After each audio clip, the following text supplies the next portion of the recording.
Hello. It's my honor to introduce our keynote speaker, Dr. Judy Grossman. I attended a version of this panel at the Ackerman Institute for the Family and immediately thought the themes she raised were relevant to our community of families. So I am pleased that she is able to speak to us and has invited a few parents of children with 11q terminal deletion to join her discussion. I also want to apologize because her bio got cut off in our packets, so I'm just going to read you her full bio here, just as the end of a sentence. So Dr. Judy Grossman is the director of the Special Needs Project and associate director of the Center for the Developing Child and Family at the Ackerman Institute for the Family in New York City. She is also adjunct faculty at NYU, with previous academic appointments as chairman at SUNY Downstate Medical Center and associate research scientist at Yale School of Medicine. Dr. Grossman is a family therapist, occupational therapist, and public health consultant. She presents nationally and internationally in the areas of parenting, resilience, primary prevention, mental health consultation, program development and evaluation, and best practices in special education. Dr. Grossman maintains a private practice in family therapy in New York City. We're thrilled to welcome her, and we have a bottle of wine as a thank you. Come on up.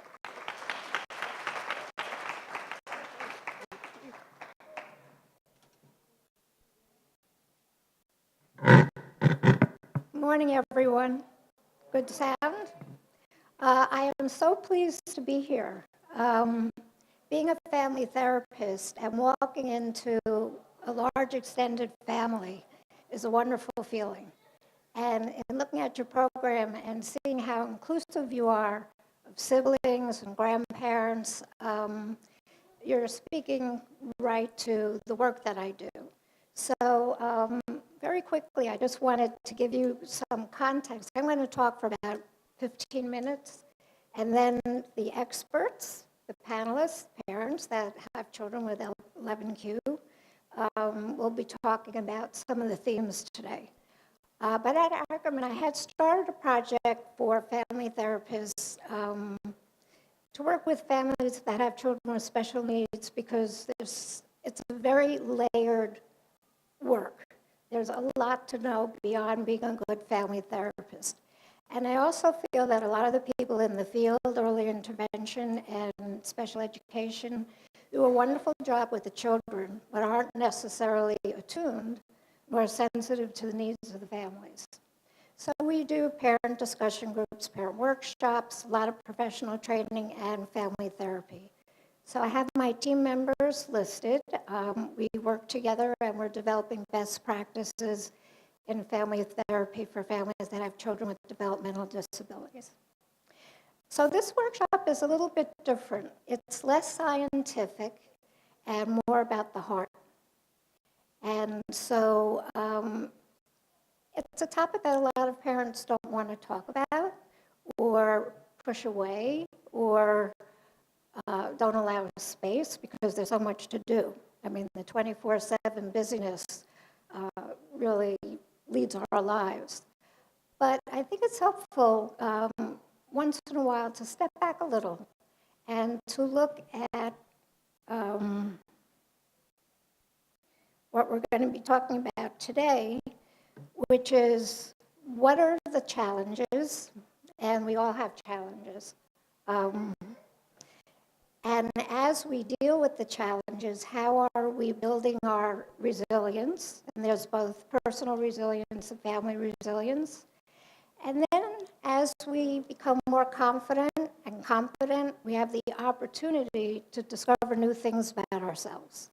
So the self-transformation is a discovery process of new way of looking at things, new creation, new appreciation for things, and this is a cycle. The challenges never end, but we're going to begin by looking at each of these elements, and then the panelists will talk about them.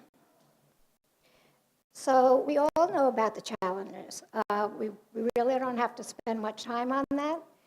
I selected 4 panelists with the help of Rebecca and Lindsay to have some diversity on the panel in terms of age and degree of impairment. I'm also appreciating the diversity in the audience in terms of the children's medical problems, their developmental disabilities, and their behavioral challenges. So each of you have a story, your own narrative. And the purpose of this is to help you self-reflect, stand back, and look at growth, right? Look at how you've grown, not by choice. It's not your choice to be in this situation, but by necessity. So we have financial strain, co-parenting difficulties. It's interesting you don't have a breakout on co-parenting. Sibling issues. I'm always asked to talk about sibling issues, very important. The isolation, lack of support from others, role changes. How many of you in the audience have had to cut back on work or stop work because of your child? Very common, and that's a loss. It's a loss of a meaningful role. Changes in family routines, not being able to celebrate holidays as you might have wished if your child didn't have ongoing needs and certain challenges. And there are many others. Anybody want to add another in terms of challenges? Just speak out. Well, I think because of 11Q having a lot of medical issues, there's certainly challenges around hospitalization and identifying new health issues and medical issues. So the challenges are straightforward. I'm going to ask the panelists to talk about their challenges. But more importantly, I'm going to ask them to comment on their journey. And when a lot of people, I work with families with children with all kinds of disabilities, a lot of children on the spectrum, ADHD, a lot of different chromosomal deletion disorders, Down syndrome, so forth and so on. A common way to talk about the grief cycle, which came from Kubler-Ross in talking about grief quite some time ago, we talk about different feeling states. And some people, depending on when your child is diagnosed, you might move into a state of shock, or you might know. How many of you knew before you gave birth? How many of you knew prenatally? Okay, so it's my understanding that's happening more and more. But at the point of diagnosis, even if you had the intuition, and parents always have an intuition when something's not right, you might move into shock. But some people go into anger and stay there a really long time, or they stay depressed and don't go through anger. Some people never reach the stage of acceptance. So I find this helpful, but it's not the way I talk about the emotional journey. And where I say at the bottom, each transition can activate the stress process, because every time you go from, I don't know what you call it in your states, early intervention, birth to 3, to preschool, to school age, to every transition is another opportunity to be told what your child can't do, right? It's a very deficit model. I prefer talking about it this way. One term, which was, Olshansky came up with it, is to talk about chronic sorrow. And I think that's, most of the families I work with can relate to that term.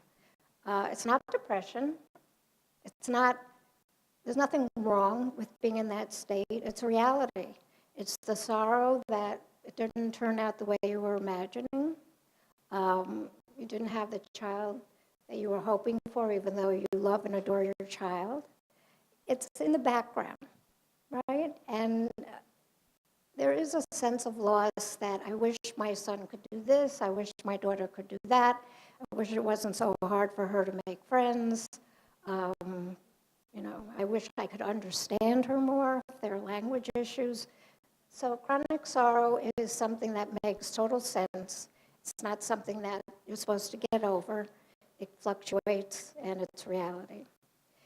The other way I like looking at it is paradox, and I already mentioned that. So you might think and feel, I love my son.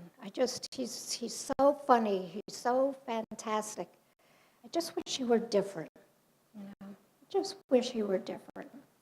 And that's fine. We all have competing feelings at the same time. You can feel joyful and at the same time feel sad.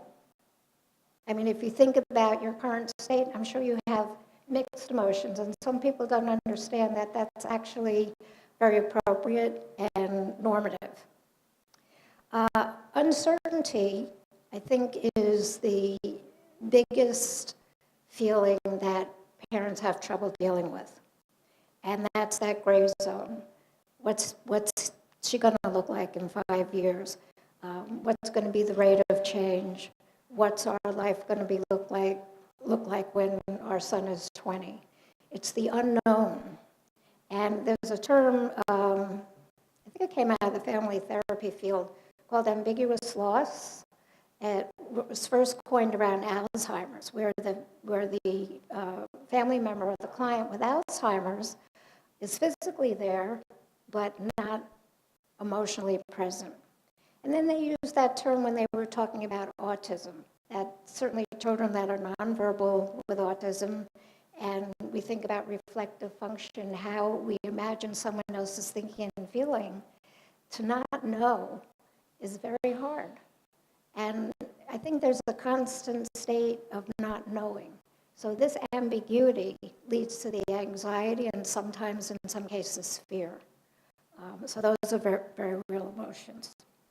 Self-blame, I won't ask you to raise your hand, but I've never talked to a group where there isn't a piece of self-blame, even if it makes absolutely no sense.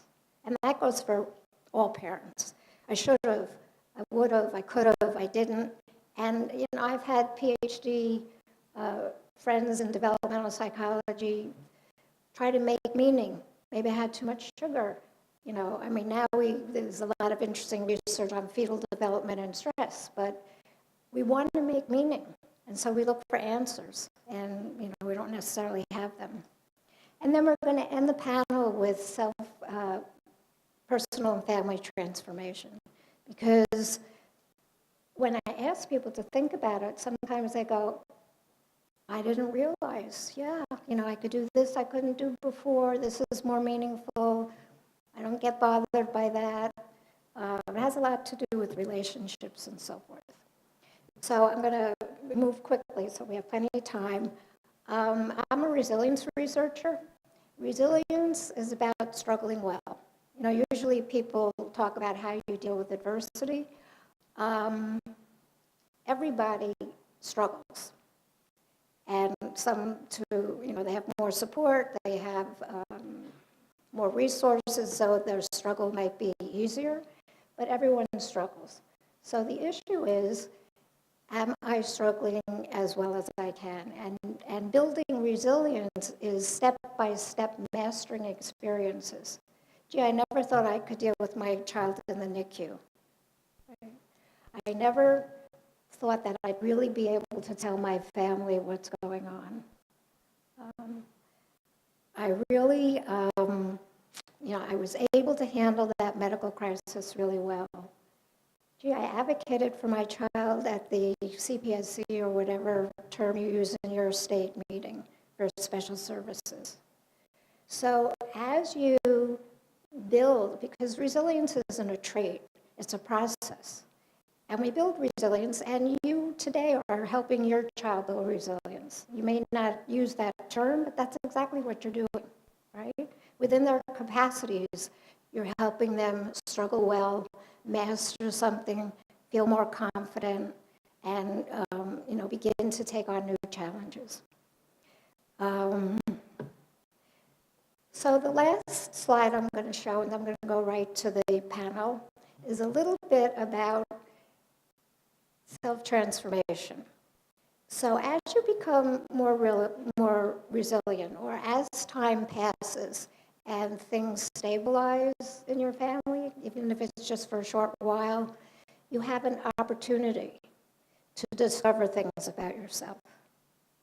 And This is really where I'd like to put the emphasis today, less on the challenges, because you know all about that, but more on opportunity and making meaning. So there could be any number of changes. I'm going to list them, but then when we hear about the panel members' personal journeys, they'll talk personally about themselves. So it might be that you change your priorities. For some people, it's giving up work. For some people, it's giving up certain relationships. Sort of a new lineup of what's important. You may realize your personal strengths, which I talked about. There was one woman that was presenting at one of my conferences, and she absolutely could not advocate. And, sometimes knowing what you don't do well is helpful, because if you have a co-parent or partner, they can take on that responsibility. But little by little, she found a voice. And as she was able to advocate for her child, she had a voice in other kinds of situations. She could advocate for herself. So you build more strengths. There might be some positive changes in relationship. Being a couples and family therapist puts a lot of strain. It can put a lot of strain on the marital relationship. It can strengthen it. We do a lot of couples work. Whenever we're doing family therapy, a piece of it is always around co-parenting and the couple relationship. New possibilities. I've had people go into the field because they feel so invigorated and empowered. A richer spiritual life. I had a mom with a child with a chromosomal deletion disorder, nonverbal feeding tube in a wheelchair, and she became Buddhist and became very steeped in spiritual practices. That was her way of coping. Everybody has a different way of coping, and a greater or a different appreciation for life. So that's the context. The stories will flush it out and make it much richer. I want to start by thanking the panelists so much. We've never met. We talk by phone. There's diversity by age. There's diversity by degree of medical complication, developmental disability, behavioral challenges. And again, I know each one of you could be sitting up here telling your story. So let's start with just an introduction, say your name and who's in your family, and whatever you want to share about your LQ child, your child with LQ. Get on? Kelsey. Yeah. Do I just turn it? Okay. Spilling water here. Sorry about that. Hi, my name is Kelsey, and my husband's name is Adam. I have a 3.5-year-old daughter, as well as a 20-month-old daughter whose name is Maisie. She has Jacobson syndrome. She is the sweetest, silliest, most lovable little girl around, and I love having her in our life, and she's been a blessing since she was born. We found out that she had Jacobson syndrome when she was about 2 weeks old in the NICU. She did have a very extensive surgery and major surgery when she was 2 days old. So as soon as she was physically able to, she started receiving services, and that was in the NICU, on the NICU bed. So a big scar in her stomach, and she was doing PT, which was kind of alarming, but good for her. So that's it. And since then, we've been doing PT, OT, and speech, both through our insurance with the hospital and also through our early on school system.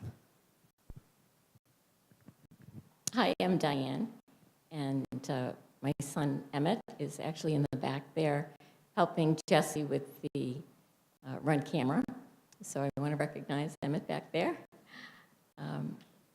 He knows I'm going to be talking about him. He's heard all these stories before anyway. So, our family is myself, my husband, Brian, who's not here this year, my older son, Brendan, his wife, Vijaya, and Emmett. So there are 5 of us. My older son and his wife live in Boston. We live in outside of Concord, New Hampshire, so that's the central part of the state, and we're just about an hour and a half from them. So they're very involved in Emmett's life, and a very critical part of the support team. We first learned that Emmett had 11q deletion when he was 11 months old. We knew around the time he was 3 months old that he was not developing not hitting those milestones. And having had an older child, and we were a little bit older parents, we were 35, we pretty much knew, and we were able to talk about that with each other. We did not talk about it with any of the rest of our family, but we talked about it with our doctor. Our doctor, who we still have and still love, did not see anything. He advised us that, well, our older son was a little advanced and, we shouldn't be comparing, but he would support us. So we did go after, so this was around, Emmett was born in August, and we felt that something wasn't right around October, November. And so after the holidays, we had an appointment in the developmental clinic in Hanover, New Hampshire at Dartmouth. So after a series of, you've all been through this, tests, they did say, yes, he's definitely got developmental delays, but we don't know why. So at that time, and this is 1990, so kind of medieval times in genetic testing. It took a really long time. We did not get the results until July. And that was a phone call, a day that will live in infamy. My husband got the call. My husband is in the field, so he knew the geneticist. And they talked for a long time, and I was waiting. And, so it was a very tough day of heartbreak. The next day, the staff in the geneticist's office faxed the 2 journal articles to my work. I left work. So that was a tough day for me. So that's how we found out. But Emmett had services from the time he was first diagnosed with the developmental delay. So we did not have to wait for the diagnosis. He went right into early intervention to PT, OT speech, or he was doing signing because his speech didn't emerge for quite a while. Now he doesn't stop talking, so it worked. And he also had 2 eye surgeries on the exotropia, so he had some vision therapy on tracking and that kind of thing. So we jumped in with both feet in all of that process. Thank you. So I'll hand it over. Hi, Stephanie Christensen. Our daughter, this is Kurt, my husband. Our daughter, Sydney, is turning 12. We have an older daughter, Claire, who's 16, and our other daughter, Natalie, is 14. So Sydney's got 2 older sisters that she loves to model herself after and follow around. We also have a very large extended family. We live in the Kansas City area, and we have a lot of family in Nebraska, which is not that far from Kansas City. So we have grandparents that kind of can come at a moment's notice. They literally will drop everything. And we have a large set of cousins, and I've got a sister and a brother that my sister just had Sydney for a week this summer. It was Sydney week at her house. So we've been very fortunate in that we've got a lot of support from a family perspective. And, everybody, of course, loves her, as I'm sure your extended families love your children too.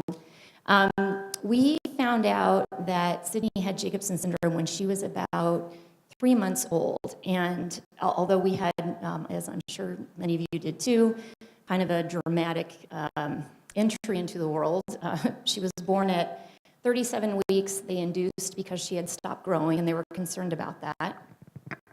And so when she was born, she had a lot of issues, but nobody could figure out what was going on. She had, again, you're familiar with much of this, right? Thrombocytopenia. She had the petechiae, so that was interesting. We didn't know what that was. Her platelets were dropping, and they wouldn't come back up. She wasn't eating. I think the first night in the hospital, she slept for 6 hours, and they never came and woke me up to tell me that she needed to eat. And I woke up, and I was panicked because new babies should want to eat, right? And she didn't want to eat. So a number of different issues. She was jaundiced. She had a heart murmur. But the entire time at the hospital, the physicians and the nurses, they said, we don't look for zebras. We look for horses, things that are common, and I'm sure, they kind of reassured us. We're sure this is probably a zebra situation. We just need to be patient, and you need to be patient is what they were telling us. But I have to tell you, I knew something wasn't right. I mean, I just knew it. I could tell. After having 2 other children who were very healthy at birth, the 8-pound babies, having a 5-pound baby that looked different, physically looked different, and just had so many issues, I just instinctively, and Kurt as well, I think, we just kind of knew something was up, even though we were told don't look for the zebra. So eventually they sent us home from the hospital because her platelets started to come back up. No idea why they turned the corner. But her platelets started to come back up. They sent us home. They sent home health out to help with feeding because she still wasn't eating, wasn't growing. And then when we went into our regular pediatrician's visit at, I think it was 3 months. It was 2 or 3 months.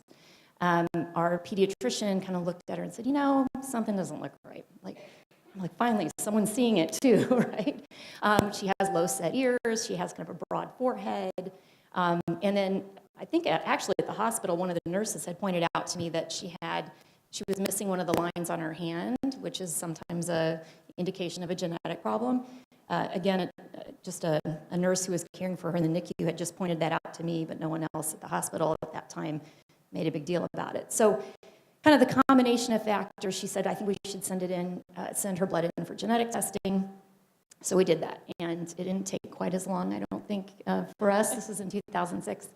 But it took a week or so, and of course our pediatrician said, don't go to the internet, do not Google, do not try to figure this out on your own.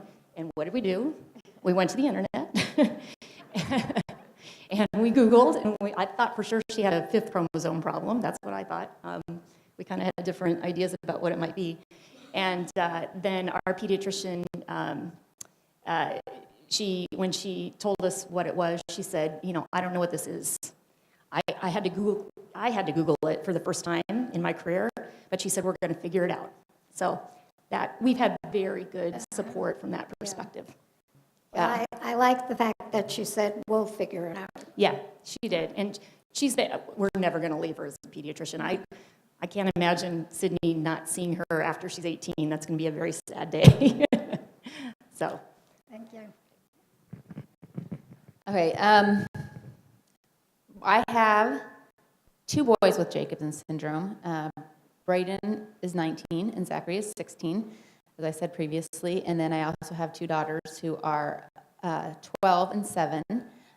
We, and my husband, of course, we found out about Braden's Jacobson syndrome about a week after he was born. He was born very premature. He was born at 29 weeks while I was in Utah for my sister's wedding. So it was very dramatic, and he was born early. He weighed 2.5 pounds. And then somehow this neonatologist noticed his low set ears. They noticed his wider set eyes, and I think the platelets. And he actually guessed Jacobson syndrome, and this was in 1999. He actually guessed Jacobson syndrome before they sent out the chromosome studies, and about a week later we got the chromosome test back that it was in fact Jacobson syndrome. And then through a series of testing we found out that it was a balanced translocation between my 11th and 12th chromosome that I have that caused his 11 chromosome deletion. And so once we figured that out, we knew that we had a chance of having further children with Jacobson syndrome. But Braden, although he had lots of medical issues, he was a joy, he was a happy kid, and I was okay with it if we did it again. And so Zachary was born in 2001, and he's 16 now. and we didn't have chromosome studies until after he was born, but we knew based on some the ultrasounds that he had several heart defects. So we're pretty sure that he had Jacobson syndrome since he had the heart defects associated with it, but we were tested right after, and he was also born about a month early and spent some time in the NICU. Braden was in the NICU for about 3 months. But we got quick diagnoses on both of them, and they both started early intervention in the NICU also. And that's our story. Okay, well, a couple of things stand out for me, because you also started talking about the challenges. So one is this wait-and-see attitude, which isn't just with this syndrome, but with a lot of developmental disabilities. And parents' intuition is usually correct, so that when parents suspect there's something wrong, you should stay on the path. I think that philosophy, particularly with pediatricians, is changing a little bit with all of the, vocal audience of parents that have children with autism, because we're trying to pick it up earlier and earlier and earlier. But that's one thing that stood out. The other is language. A lot of parents, a lot of families that I speak to can say exactly what was said to them in the worst way. I remember 12 years ago, this social worker said to me, "Your son's never going to get better." I remember this teacher shouted out at me on the playground and waved, "Your child has autism." Language is really important. Certainly I'm not talking to the audience I need to for this, but words can be very powerful, and so professionals need to really take better care of what they're saying. Anybody have an experience like that? Yeah, do you want to share?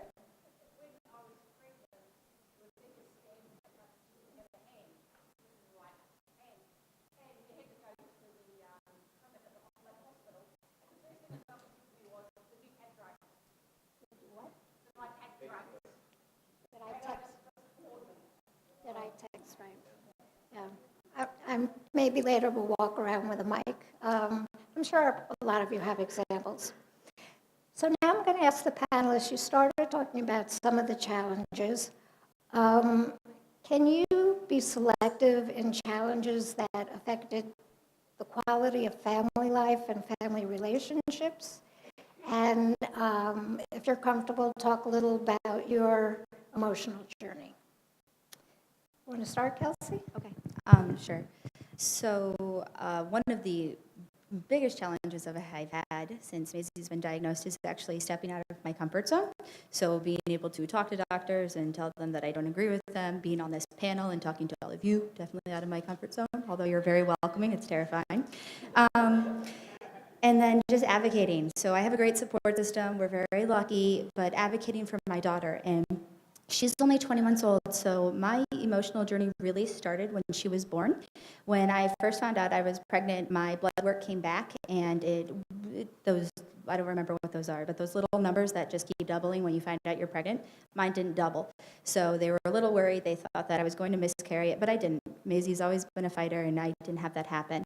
My second trimester, I had my 20-week ultrasound, and we went in, and I'm sure if you've had this before, it's very scary when the ultrasound person is talking to you and all happy and smiling, and all of a sudden they stop talking to you, and they're just doing all these notes, and you're nervous, but they don't tell you anything. Okay. So I had that, and we found out that there is a very high probability that Maisie had some serious heart defects. So at that point in time, my OB, who's actually the OB that delivered me, so a OB that I know is great, decided that I really needed to see a different OB at a hospital that was connected to a NICU that was a great NICU, Children's Hospital. So I did. So I changed OBs, and in the process of doing that, apparently the report from the ultrasound had a second page. And that second page listed a bunch of other defects that I never found out about. So in the third trimester, we went to have a meeting, which was called the birth planning meeting at Children's Hospital. And during the birth planning meeting, Not that doctors aren't great, but there were no attendings there. It was just residents at a teaching hospital.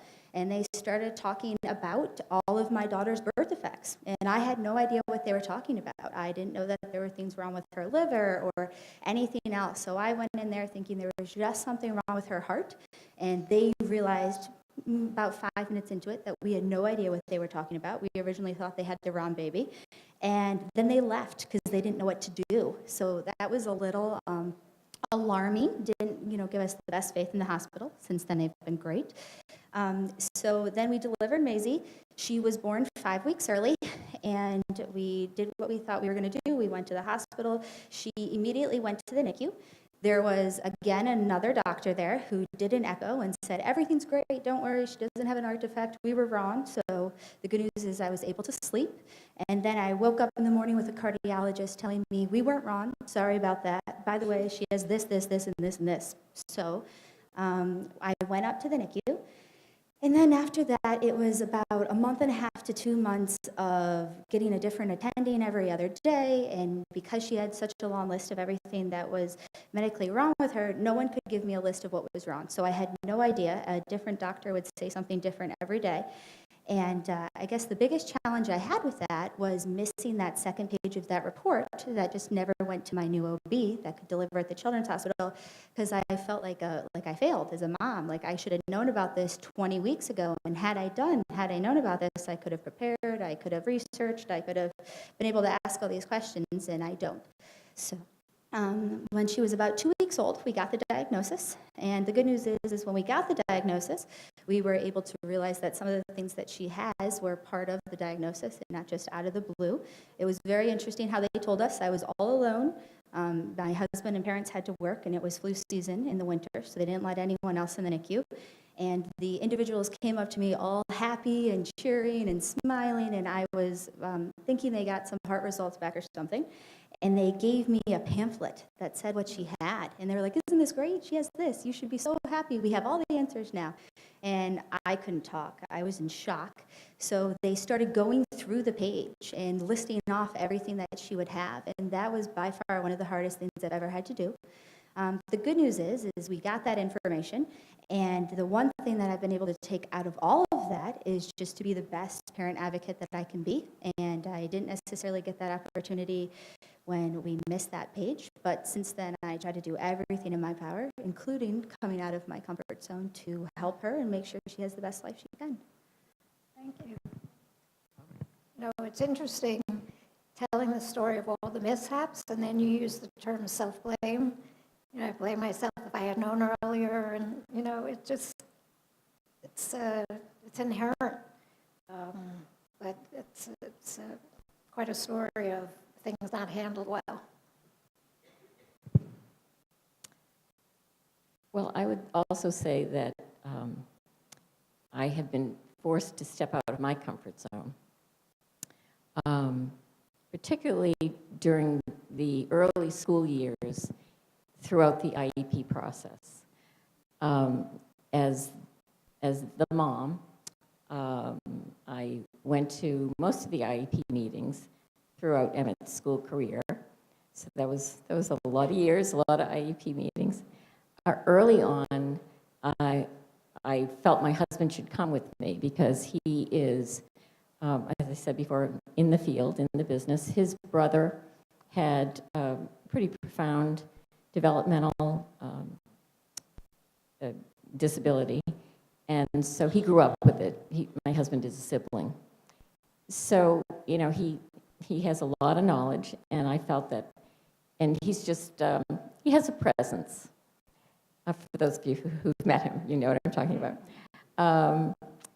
And so he came, to many of the early IEP meetings, and then after one particular one, he said to me, "You do not need me.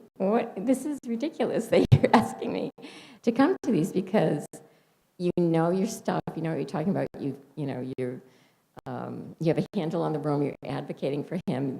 I'm not going to these anymore." So he would come to the last one of the year, but that was about it. So I handled most of those, and there were many, many challenges throughout all of his school years. A lot of great teachers, a lot of good things, but you're in that span of time, you run into challenges. When he entered high school, I decided to run for office, and I never envisioned myself as an elected official, but I ran for school board twice, and I served 7 years on the school board. And my self-blame is, why didn't I do that earlier?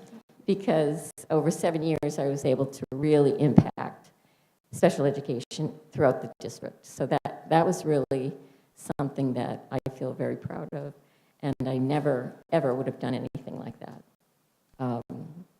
I still get sick to my stomach thinking about budget presentations, but so things have changed. Emmett has been out of high school since almost 10 years.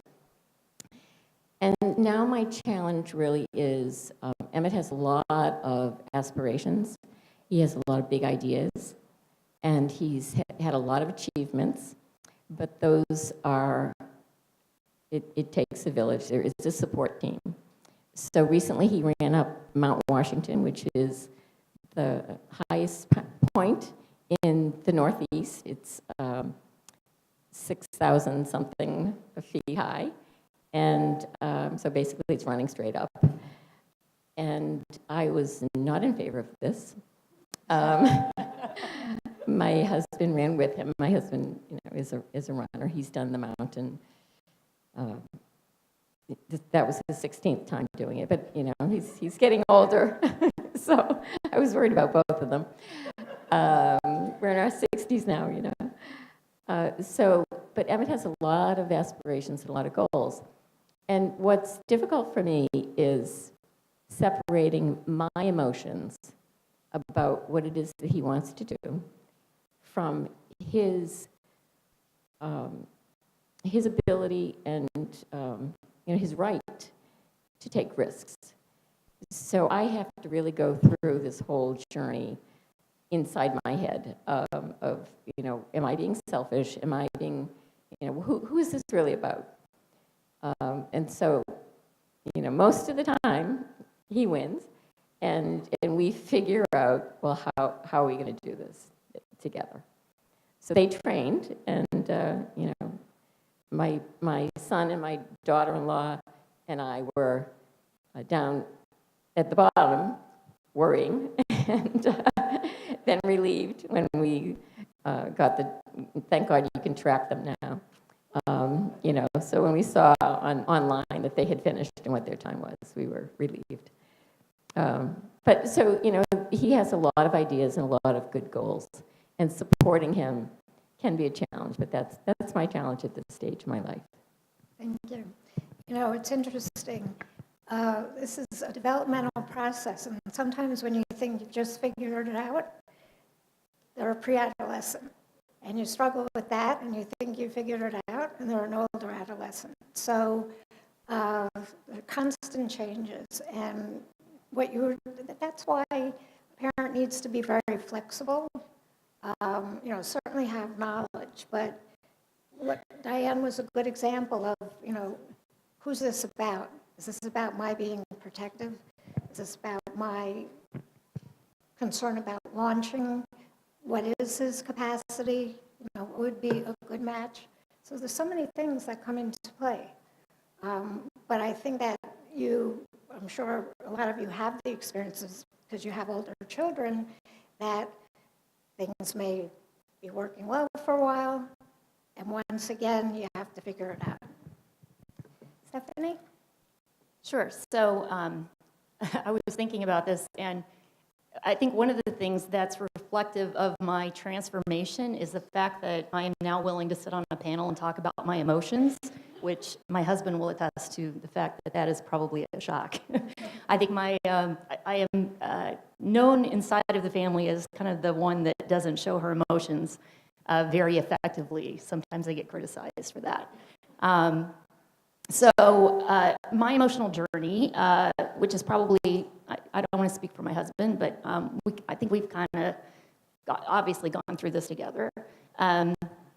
When Sydney was born, I cried for a year. and I'll probably cry now, but I'm sure you guys don't mind. I had a really hard time with it. And I think the fact that I'm crying now is reflective of the fact that when I think back on that time, it was so, so hard. And everyone around us kept saying, everything's going to be fine, she's great, she's fine. But I didn't know that, and we didn't know that. And I'm going to perk up in a moment because the thing that's happened, and you're going to hear it, I'm transforming as we speak. I'm totally fine now. I'm totally okay with it. She's such a joy in our family. And I got to perk up here. She is. She's a joy. And everyone around her gets so much pleasure out of spending time with her and becoming her friend. It's not just family. It's our whole community. And we go out in the community, and like I'll go to the community center to go work out or something. I'll take her with me because she wants to see the people at the community center. And we have people who I've never met before. Random people will come up to me, not to me. They'll come up to us and say, "Sydney, how are you? What are you doing?" And she's high-fiving people, and I'm like, "Who are you? I've never met you before. I don't even know how you know her." So she creates so many connections with other people that are valuable to me as a parent. And as I said, it's a joy now. And I'm not, even though I'm shedding tears now, I'm not sad anymore. I'm truly not. I'm so happy and so blessed to have her as a daughter. I really am. I will tell a story about denial, though, because I thought that was interesting. When she was, I remember one time we were out, and she was about 22 months old. And she was very small, as I'm sure you're not surprised. And someone came up to me and said, "How old is she?" And I said, my immediate response was, "She's 1." And when my other kids were that age, I probably would have given them the weeks, how old she was. You know, I would have said 22 months and 3 weeks. But with her, I immediately went, "She's 1," because I didn't want people to know. And I remember when I did that thinking, why am I doing this? And it was probably a step in the right direction for me to question, why am I doing this? Because I almost felt like I was betraying her in some weird way, but I just wasn't ready. I just didn't want people to know. Yeah. That's where she was. Can I ask a follow-up question? And thank you for being so honest. Is there anything that would have helped you that first year, either, formally or informally? Or that was just your process? I'm not sure it would have. I think it was my process to a large extent. I mean, I had 2 older kids who thrived, and so it's hard to compare what my experience would have been like if she would have been my first and I didn't have older children. Yeah. But having older children and seeing what that looked like, and then having a child that couldn't do the things that her older sisters could do, I'm sure that made it a little bit worse. I mean, it was kind of like, well, she's never going to get to do this, and she's never going to be able to do that. And, you start thinking about, you have all these aspirations around college and what they're going to do when they grow up, and all of a sudden you're like, whoa, this is not going to happen, right? Yeah. Like the picture has changed. And for me, I think it was just a grieving process that I had to go through from what I expected in my mind for her future to what more realistically was going to be her future. And I'm not sure anything would have helped all that much. No. So a follow-up comment is when we were talking about the grief cycle, or I don't really refer to it that way anymore, but the feeling journey, lots of parents aren't on the same page. So you might have one parent that's furious and yelling at the doctors and angry at the NICU nurse, and the other person being very withdrawn and sleeping and depressed. And, there has to be room for both, because it's not a right or wrong. And the more you can communicate with each other, I understand and I support you in how you're feeling right now. I can't rush you through it. The better family life will be. But very often, parents parents are not on the same page. They may not even be on the same page in terms of interventions, medication, telling family members, telling friends, and that's where the family communication comes in. I would like to request that my husband report back to the family I cried in front of a large group of people today. Yeah.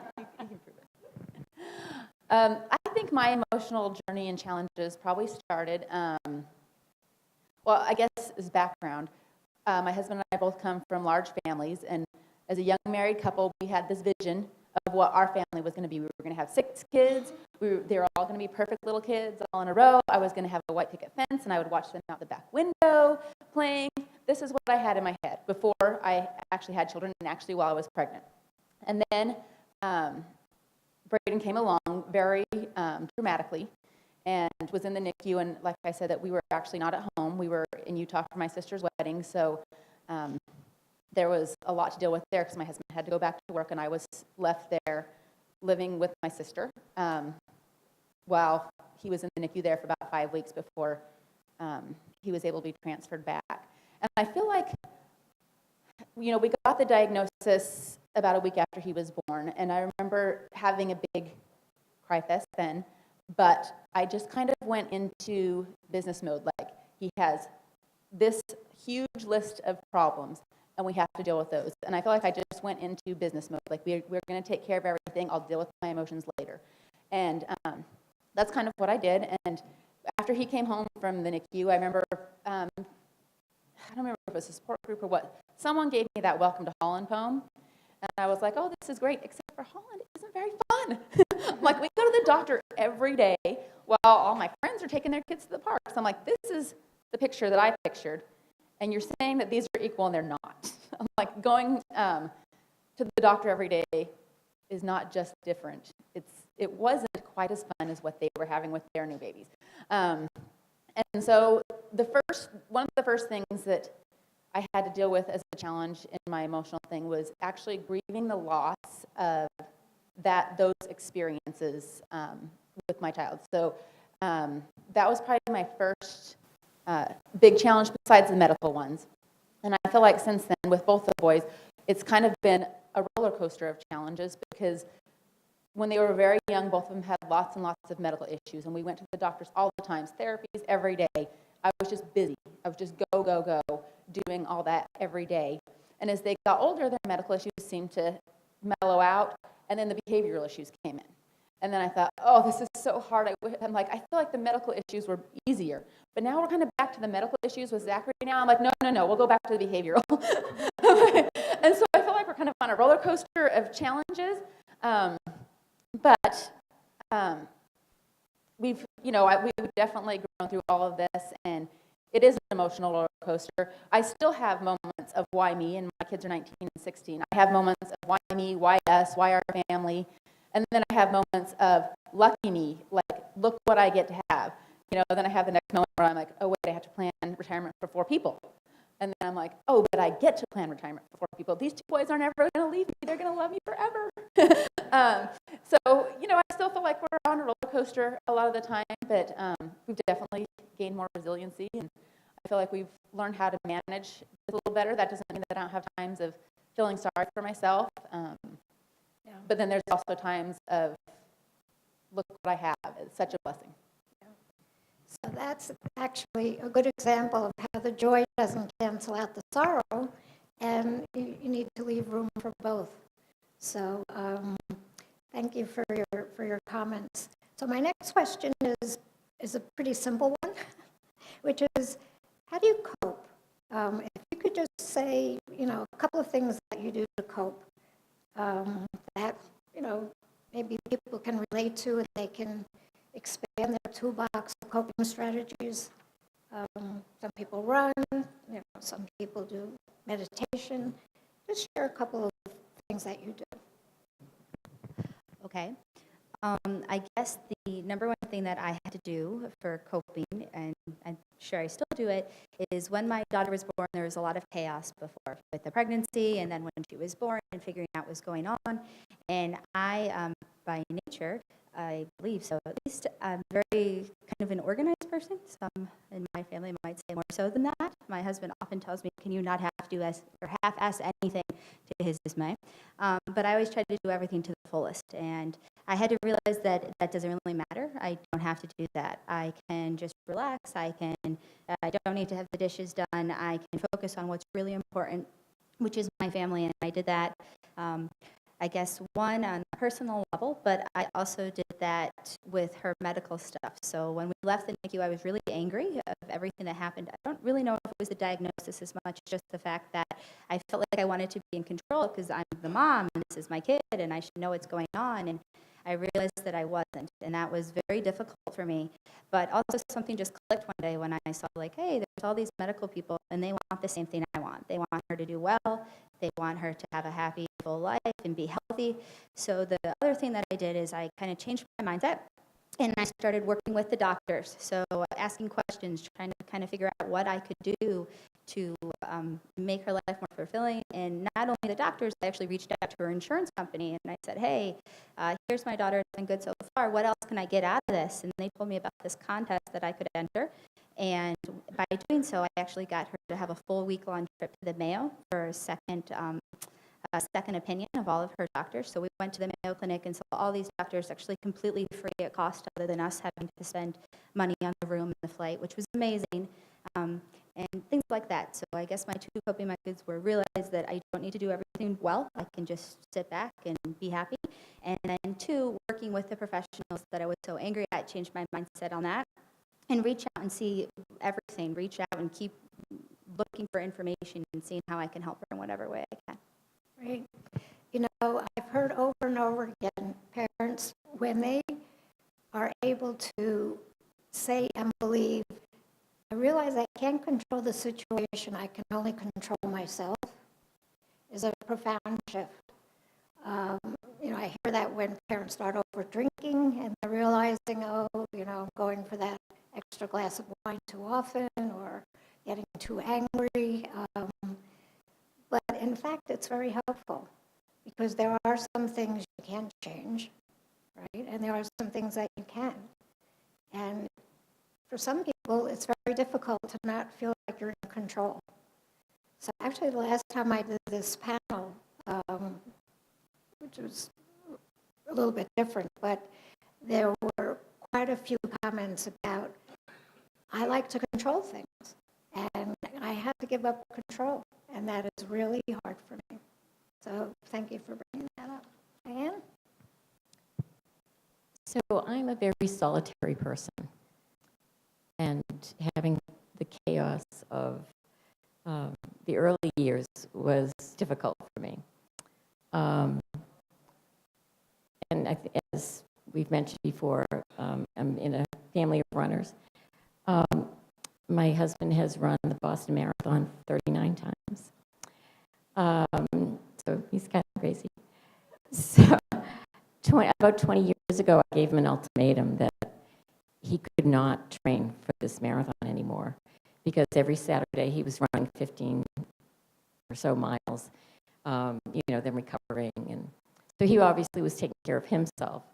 And I had the kids every Saturday, and Emmett needed structure. He needed something to do all the time. There could not be free time. So we figured out something that worked for everybody. So I took up skiing, and I took the kids skiing every Saturday while he did his marathon training. And I put them in lessons, and I had my time to myself skiing, and I did that for like 15 years. I need to have time to just kind of decompress and be by myself. That's just something I know about myself. So these days, Emmett and I spend a lot of time together. I drive him to his work and wherever he's going, and then I go and pick him up. So we spend a lot of time during the days, and so around 8:30, 9 o'clock at night, we shut it down. He goes to bed or he goes in his room, and he streams various shows. I don't know what he does or how he does it, but he has his man cave in his room. And I need to read read, so I go to bed, and I always, I need to read before I go to bed to calm myself down. So I've figured out ways of coping through giving myself what I need as a person. Self-knowledge is a wonderful thing, and that makes everything work for us as a family. Thank you. I'm going to comment on that because it's so important. Self-knowledge, but then acting on it. I'm a firm believer that a parent really needs to take care of himself or herself, to be present, to be sensitive, to be attuned to your child. If you're preoccupied or you're stressed out, you're not fully present. And, with all the technology, so many families aren't present to one another anyway. So, sometimes it's a compromise with a partner or just saying, I will be a better parent if I do this. And, I've had a lot of parents say, but I feel so selfish because, I should be taking care of my child. Or I feel so selfish because I should be cooking a nice dinner for my husband. Or, no, you need to take care of yourself so that you're healthy, you feel confident, and you can do the best you can. Very important point. Stephanie? So I'm the spouse that's out running on the weekends. I feel kind of bad. So I do run, that's part of it. But I think the other thing that I've done to cope, so I work full-time, and I work in advisory consulting. And when Sydney was born, I was working in the banking industry. And I didn't really even think much about it. But then once she was born and we were going to the doctor all the time, and I was seeing all these things that irritated me about how the healthcare system worked, I thought, well, this is ridiculous. What am I, I hate banking. I don't, no offense to anybody who's a banker. It wasn't anything I felt passionate about at all. And so I'm kind of a control type of person. I kind of decided I'm going to take control and I'm going to get into the healthcare industry. So that's what I did, and it wasn't automatic. But through working through work and working with some of my mentors, I figured out a way to transition into advisory consulting and healthcare, and that's what I do now. And to me, that's part of the coping, right? Because I feel like even though it might be in a very minute way, and it probably has nothing to do with the care that Sydney gets, I'm having an influence on what goes on from a healthcare perspective. I got very involved in patient engagement and patient experience and that whole area. So to me, it was more, that to me was my coping mechanism. How can I try to have an influence when I feel like I don't have an influence when we go into the doctor's office? Yeah. It also allows you to feel empowered, and you might not feel empowered with certain issues around Sydney. Yeah. Okay, my coping things, I think there's three main things that I've done to cope. Number one, I'm a very religious person, and so I think my faith has really helped me manage a lot of this, and feeling like I'm not in this alone, that God knows what I'm going through has really helped some. Sorry, I cry a lot too. The other things that I think, right after Zachary was born, actually, I told my husband, I'm like, I need something that's just for me. And so I decided I wanted to take a pottery class. It was just a random thing. I saw a pottery class advertised, and so I'm like, but I need something that's just for me, that's not related to the kids. And so I've been doing pottery classes now for 16 years. I go every week, and it's my time. Mm-hmm. And then finally, I feel like I'm a very social person, and I like to be able to talk with other people who are in similar situations. And so being part of support groups, I think part of being a part of this group and helping to run and manage this group is part of the way that I cope. Mm-hmm. And, I joined a lot of special needs support groups locally that I participate in, and I think all of those, just being around other parents who understand, has been very helpful for me for coping. Yeah. I would say, and we know from the literature, that social support is the greatest buffer against stress. And, whether it be family, sometimes there's conflict in the family. Grandparents may not understand the extent of the disability, or the parents worry. But I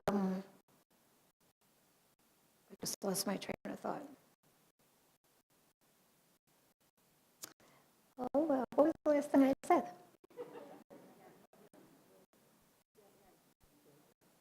Oh, social support. I'm sorry. So, so social support is exactly what's happening here. This is a community. Those people that don't have support often have much higher rates of depression, tend to get dysregulated more often, which is certainly what you don't want to do with a child with behavioral issues. So, when I give workshops just on managing stress and thinking about our stress triggers and our coping strategies, we always include what is your network. Do you feel comfortable asking for support? There are different kinds of support. There's practical support, emotional support, informational support. So you need to know what you need, and then you need to be able to ask for it. So how many of you have trouble or have had experience not being able to ask for the support that you need? Yeah, it's very difficult. And the other point that Lindsay was making, which is that other people really don't understand. Now, the one thing that's different from a lot of the families I work with, those are children that look very typical. And so there's a lot of judgment. Let's say a 12-year-old with autism, why can't you control your child? Why are you letting your child act that way? I mean, it's constant judgment because the child looks like a typical 12-year-old. So your situation is a little bit different for some of you more than others.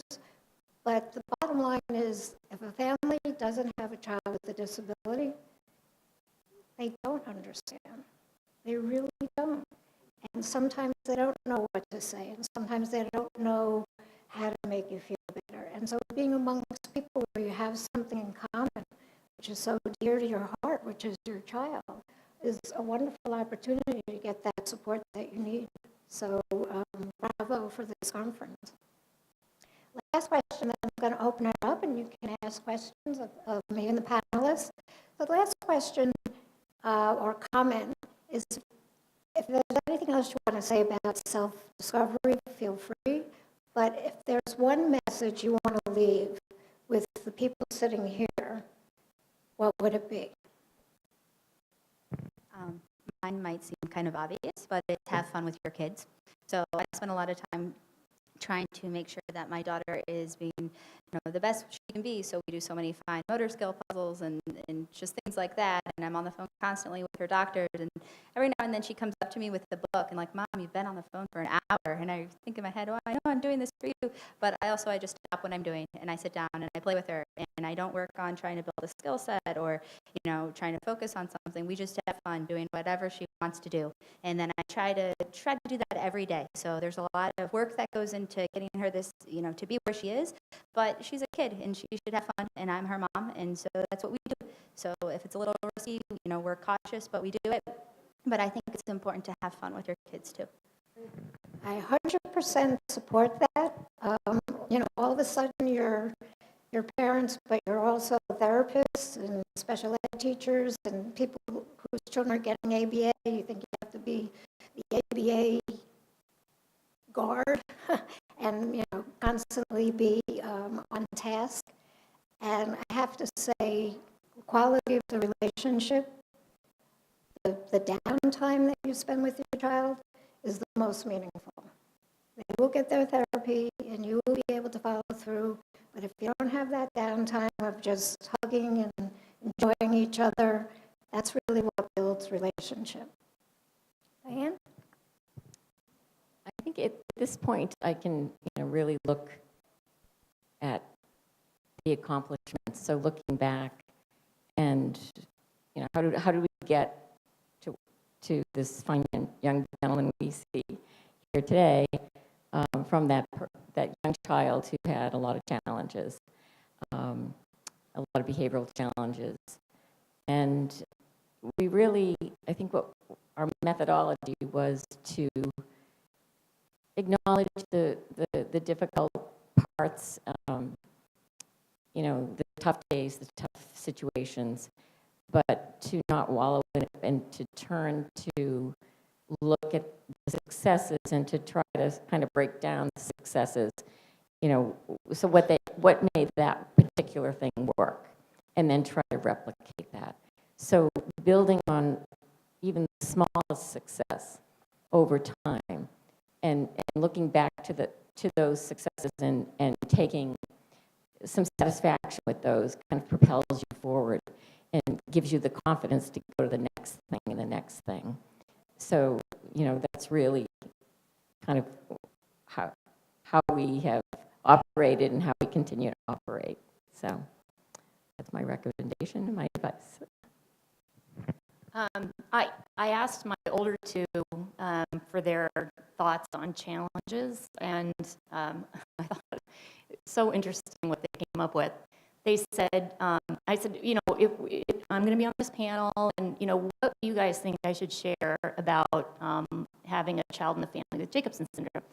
And she said, tell them that if they have brothers and sisters, it's okay to let them fight. They can argue about things. You don't have to, they're always telling me, you coddle her, Mom. She can take the dishes over and put them in the dishwasher. They just want to be her sister. So I think I guess that's the thing that I'm always now reminding myself, since I've asked them. Now I'm like, okay, am I coddling her too much? But allowing them to just be sisters and to have that sister relationship. And if they want to argue, I don't always have to step in and break it up just because she has a more difficult time communicating sometimes. That's one of the things that I've been really trying to think about, is helping them manage that sister relationship and not try to control it so much, because I think I may have a tendency to try to do that sometimes. That's my thought. My last thoughts, I think, relate to, I guess, coming back to my journey. I talked in the beginning about how I thought this Holland home was crazy. But as we've gone through our lives, I realized that this isn't the life that I pictured, but it's the life that was meant for me, and it's the life that we've grown, and we're stronger, and we're better people. Sorry. Don't be sorry. Because my children have made us that way, and they are valuable people. Just because they're different doesn't mean they're less. And I've had people, I've heard people talk about special needs children not having as many contributions to our society, and I think that is totally and completely wrong. I think my boys contribute more to society than many people do on this earth. They teach so much love, they teach kindness, they teach acceptance, and they make all of us better people. So. Beautiful. Don't ever apologize for crying and being real. Before I have closing comments, I'd like to open it up to see if anybody has questions for anyone. Can I just say, the first time I saw my two boys have a physical fight, I was thrilled. I was so happy, and they couldn't figure out why I was happy. I have 3 younger brothers, and it was like normal. Let me ask the audience while you're thinking if you have a question. Was this hard for any of you to be sitting here and hearing all of these personal stories? Yeah. And that's okay.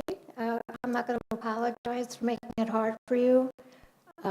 Some people are afraid of feelings, and they don't want to. Some people don't want to feel because it'll open the floodgates. You're more resilient than that. If you allow yourself, and I'm not saying wallow in feelings. That is not helpful. That is not healthy. But to be shut down, somehow it's going to take a toll, either with a physical illness, with some kind of emotional reaction, with some risky behavior, drugs, alcohol. It comes out somewhere. And so, if you're not comfortable talking about feelings, you can write about them. You can just, listen to quiet music and just reflect in your mind, so that there's something in the background and it's not just you listening to yourself. There are a lot of ways to do it, and there's a different pacing. Some people, as you heard on the panel, they're not ready to really go there till their child's 10, or maybe 20. Some people never go there. So this is not a right or wrong, but unless you leave some space to really go inside and say, you know, how am I doing with all of this? What do I need? What's going to make me feel strong and confident? It affects family life, and you want to do the best job you can with your child. That's why you're here. That's why you're interested in all the medical advances. So, you know, don't be shy if anybody wants to make a comment, not a question.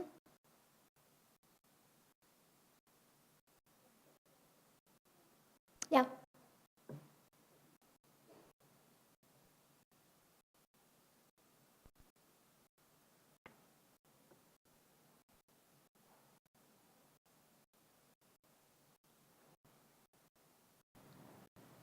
All right. All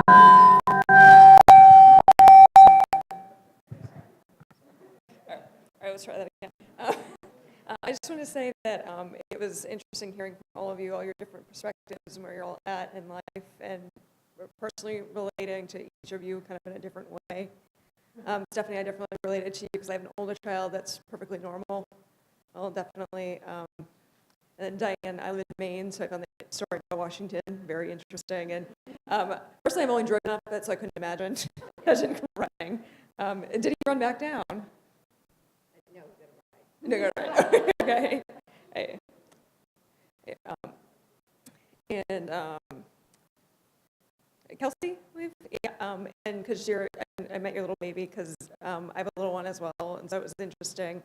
And also relating back to Stephanie, my baby was born at 37 weeks, and but no NICU stay, and mine actually doesn't have any heart defects, which is amazing. Which hearing from all of you with the Jacobsons, and for the kids that do have them, and it's great to be here and kind of hear everybody else's different struggles, everything everyone's been through, and just looking forward to the rest of the conference. Thank you. Anyone else?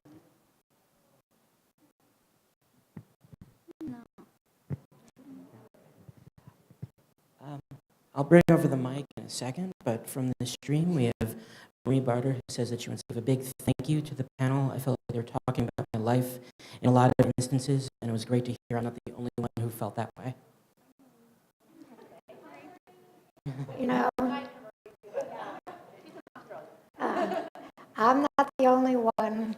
Common theme in our work. One of the things we do as part of our family therapy practice is come up with themes across families, and you know, to just know you're not alone, you're not the only one. Other people understand. I'm Kate Rosa, Kevin's mom, and I've had a few people through my life say I should have written a book. Don't even have notes written yet. One of the things that really was very pronounced is I have had the experience of going through Al-Anon group meetings, and if any of you have gone through that, you recognize that after about the third meeting, you're hearing the same scenario over and over and over again. Not with JS.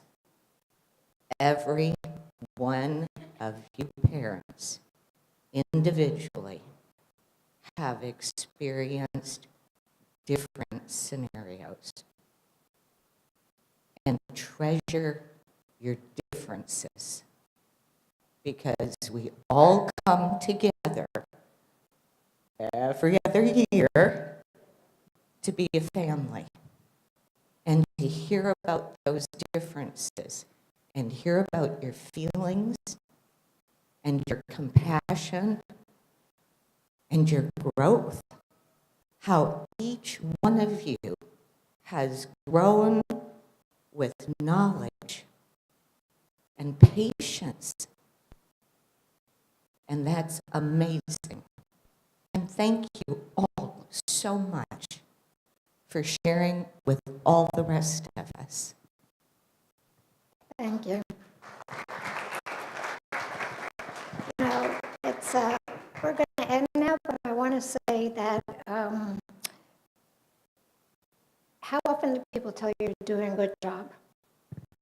Right? I mean, you are doing, as someone said on another panel, the best that you can do right now, and that's very good. So I would like to thank the panelists for participating, for being truthful and authentic. So thank you, Kelsey, Diane, Stephanie, and Lindsay. Really appreciate it. I mean, I consider parents the expert, and I'm a facilitator of growth. So thank you. Enjoy the rest of the conference, and I'll be up here for a few minutes if anybody wants to talk.